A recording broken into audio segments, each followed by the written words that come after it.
ఉండేటువంటి నిబద్ధత కలిగినటువంటి నాయకుడు హరీష్ రావు గారు తెలంగాణ విశాల ప్రజా ప్రయోజనాలను దృష్టిలో పెట్టుకొని ఫ్యూచర్ సిటీని రద్దు చేస్తాం మేము అధికారంలోకి రాగానే అని ప్రకటించారు.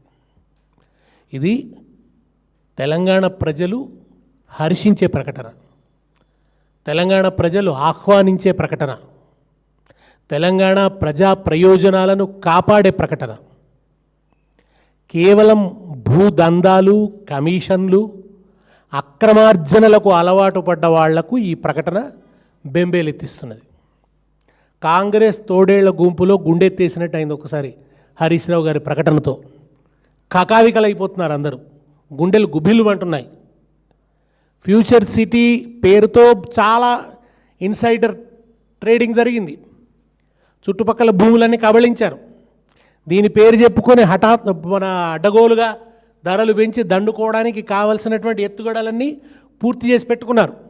రేపు ఆ ఫ్యూచర్ సిటీ రద్దవుతుంది అని అంటే వీళ్ళ అక్రమార్జనలకు తెరబడుతుంది, వీళ్ళ ప్రయోజనాలకు గండిపడుతుంది.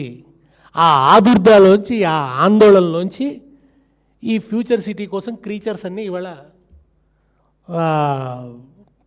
అరుస్తున్నాయి, ఆక్రందిస్తున్నాయి, ఆర్తనాదాలు పెడుతున్నాయి.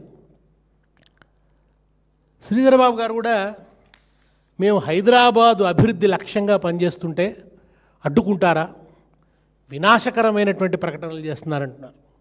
నిజానికి శ్రీధరబాబు గారు వాళ్ళు మాట్లాడుతున్న తీరు చూస్తుంటే కూడా ఆయన రేవంత్ రెడ్డి గారి ఒత్తిడి వల్ల మాట్లాడుతున్నట్టుగా తెలుస్తున్నది, అనిపిస్తున్నది ఆయన చూస్తుంటేనైతే.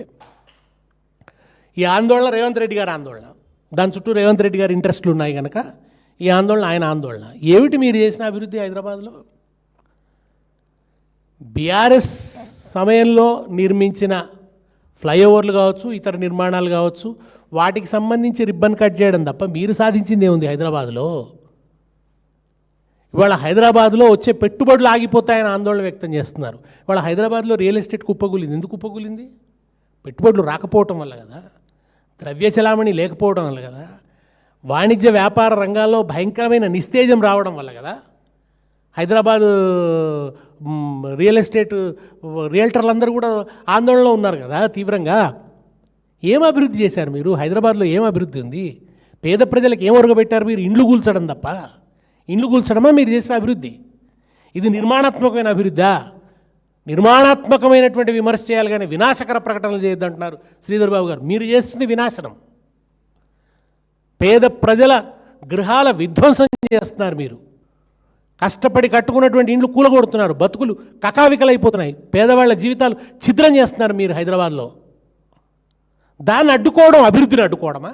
హైడ్రాను అడ్డుకోవడం అభివృద్ధిని అడ్డుకోవడం కాదు, మీరు చేస్తున్న విధ్వంసకర పరిపాలన అడ్డుకోవడం.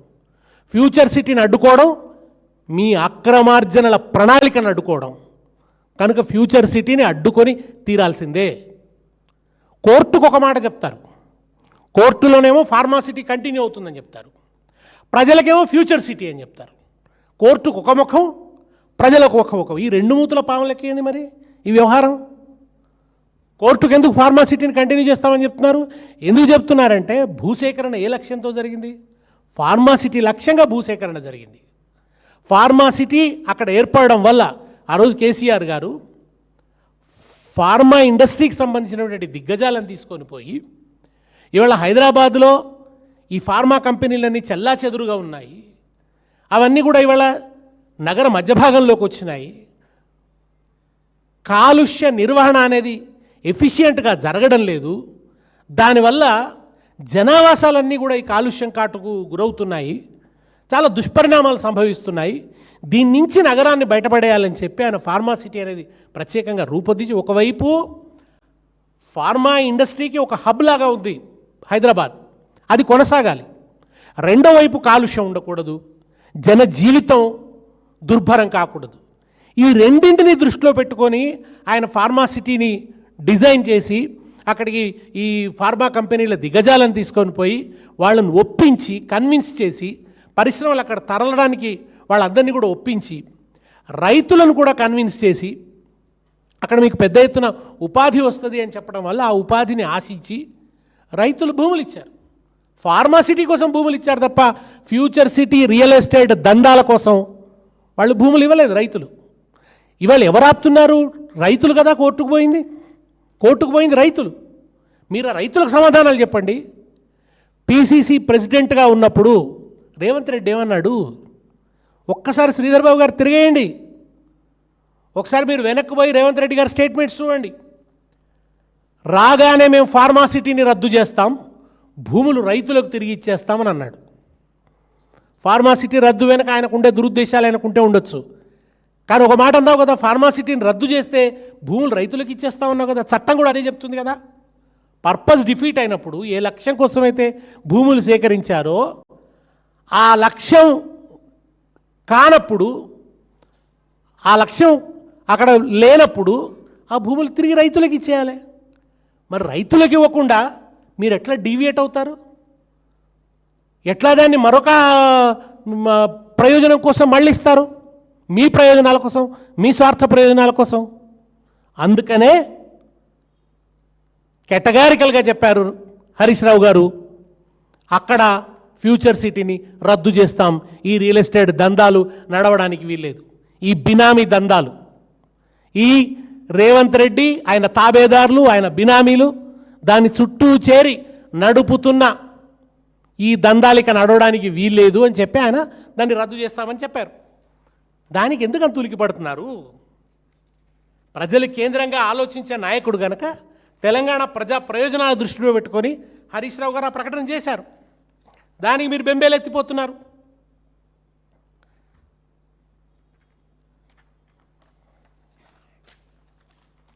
మీరు న్యాయస్థానానికి చెప్పింది ఏమిటి? అక్కడ ఫార్మాసిటీ కంటిన్యూ చేస్తామని చెప్తారు. ఇంత చిత్ర విచిత్రంగా అంటే అక్కడే ఫార్మాసిటీ ఉంటుందట, అక్కడే జనావాసాలట, మళ్ళీ అక్కడనే ఇతర డేటా సెంటర్లట. అంటే దాని అంతా కలగాపులగం చేస్తున్నాడు ఆయన. అక్కడ ఫార్మా కంపెనీలు ఉంటే జనావాసాలకు ఇబ్బంది, జనావాసాలు ఉంటే డేటా సెంటర్లకు ఇబ్బంది. దీన్ని అంతా కలగాపులగం చేస్తూ దీని ద్వారా తమ అక్రమ సంపాదనకు కావలసినటువంటి మార్గాలను వెతుక్కునే క్రమంలో చేస్తున్న ఈ తతంగాన్నంతా కూడా ఎట్లా భరిస్తారు? దీన్ని తప్పకుండా రద్దు చేసి తీరుతారు. అదే ఇవాళ హరీష్ రావు గారు ప్రకటించారు. వినాశకరమైనటువంటి మాటలు మాట్లాడొద్దు అని చెప్పి శ్రీధర్ బాబు గారు చాలా శుద్ధులు చెప్తున్నారు. రేవంత్ రెడ్డి గారు ఏం మాట్లాడారు? శ్రీధర్ బాబు గారు నక్సలైట్లు ప్రగతి భవన్ డైనమైట్తో పేల్చేయాలి అని మాట్లాడారు. ఇది వినాశకరమైనటువంటి స్టేట్మెంట్ శ్రీధర్ బాబు గారు. ఫ్యూచర్ సిటీని రద్దు చేయడం కాదు, ప్రగతి భవన్ డైనమైట్లతో పేల్చేయాలని చెప్పి మాట్లాడాడు ఆయన. ఆయన అధికారంలోకి రాగానే మన విమానాశ్రయానికి వరకు ఉన్న మెట్రో రైలును రద్దు చేశాడు. దానివల్ల హైదరాబాదులో ఒక అభివృద్ధికి అవరోధం ఏర్పడ్డది. అది వినాశకరమైనటువంటి స్టేట్మెంట్ అవుతుంది. కానీ ఇవాళ హరీష్ రావు గారు ఇచ్చింది వినాశకరమైనది కాదు, అది పక్కా నిర్మాణాత్మకమైనటువంటి ఆలోచన, మీ అవినీతిని అడ్డుకునేటువంటిది. ధరణిని తీసి బంగాళాఖాతంలో పారేస్తామన్నారు. తీరా జరిగింది ఏమిటి? ఇవాళ ధరణి పేరు భూమాతను ఏదో చేశారు. అంతకు మించి ఇవాళ 1 కోటి ఎకరాలు నిషేధిత జాబితాలో పెట్టినారు. ఇవి వినాశకరమైనటువంటి చర్యలు. వినాశకరమైన చర్యలకు మీరు పాల్పడుతూ ఇవాళ రాష్ట్రంలో ప్రతి వర్గం అల్లాడుతున్నది. రైతులు కుప్పల దగ్గరనే కుప్పగూలిపోతున్నారు కదా. ఇవాళ కేసీఆర్ గారి హయాంలో ఎంత సజావుగా అమ్మకాలు జరిగినాయి, ఎంత సక్రమంగా రైతుల ఖాతాలో డబ్బులు పడ్డాయి, రైతు ఎంత నిరందిగా ఉన్నాడు, ఎంత దర్జాగా ఉన్నాడు, ఎంత హాయిగా ఉన్నాడు. ఇవాళ ఏ రైతును అడిగినా చెప్తాడు. ఆగ్రహోదగ్రులు అవుతున్నారు ఇవాళ రైతులు. మీ దరిద్రబొట్టు మీ స్టేట్మెంట్లు ఒక రకంగా ఉంటున్నాయి. రైతు సంక్షేమం వర్ధిల్లుతున్నది, రైతులంతా ఆనందంగా ఉన్నారు. రోమ్ నగరం తగలబడుతుంటే మన ఆ నీరజ్ చక్రవర్తి ఫిడెల్ వాయించినట్టు మాట్లాడుతున్నారు మీరంతా. ఒకవైపు రోడ్ల మీదకి వస్తున్నారు, రోజు కుప్పల దగ్గరనే చచ్చిపోతున్నారు. ఇవాళ కూడా ఉంది కదా పేపర్లో వార్త, ప్రతిరోజు పత్రికలో పతాక శీర్షికలు అవే ఉంటున్నాయి కదా. మీ అసమర్థత వల్ల, మీ అవినీతి వల్ల, మీ లాలూచీల వల్ల రైతుల ప్రాణాలు పోతున్నాయి. రాష్ట్రం నలువైపులా తగలబడుతున్న కొంపలాగా తయారైపోయింది. శాంతి భద్రతలు గతి లేవు. హైదరాబాద్లో అభివృద్ధి మేము చేస్తున్నాం, అభివృద్ధిని అడ్డుకుంటున్నారు. హైదరాబాద్లో శాంతి భద్రతలు లేవు. రోజుకొక సంఘటన, క్రైమ్ రేట్ చూస్తే పెరిగిపోతున్నది. రైతుల ఆత్మహత్యల రేట్ చూస్తే భయంకరంగా పెరిగిపోతున్నది. ఏం అభివృద్ధి చేశారు మీరు? ఎక్కడ అభివృద్ధి? ఏం కనబడుతున్నది? పొద్దున్న లేస్తే చీప్గా మాట్లాడడం,